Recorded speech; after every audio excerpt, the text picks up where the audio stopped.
নীলফামারীর উত্তরা ইপিজেডে শ্রমিকদের সাথে আইন শৃঙ্খলা বাহিনী সদস্যদের সংঘর্ষে এক শ্রমিক নিহত এবং কয়েকজন আহত হয়েছেন।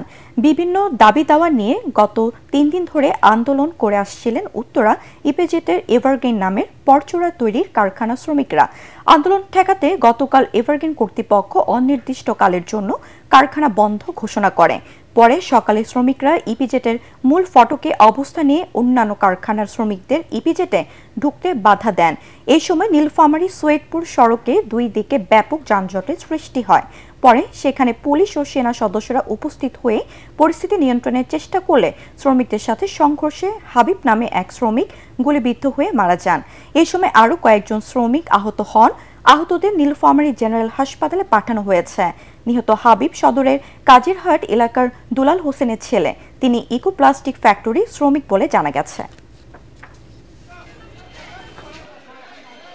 আমাদের দাবি ছিল শ্রমিক ছাঁটাই করা যাবে না, ন্যায্য মূল্য দিতে হবে। আমাদের যারা 10-11 বছর 15 বছর চাকরি করছে তাদের 50,000 টাকা দিয়ে বের করে দিতেছে।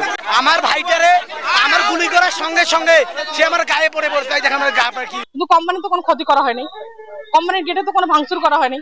তাহলে ওরা কিভাবে পাবলিকের উপর মারধরটা করে আর পাবলিক ওরা কিভাবে গুলিটা করে? একজন মৃত অবস্থায় আমাদের এখানে আসেন এবং বাকিরা শরীরের বিভিন্ন জায়গায় ক্ষত নিয়ে আসেন।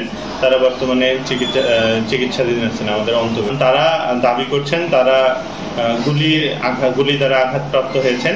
সেক্ষেত্রে আমাদের এক্সরে করে দেখতে হবে যে এক্সরে গুলি যদি থেকেও থাকে সেটা শরীরের কোন জায়গায় আছে এবং কি অবস্থায় আছে।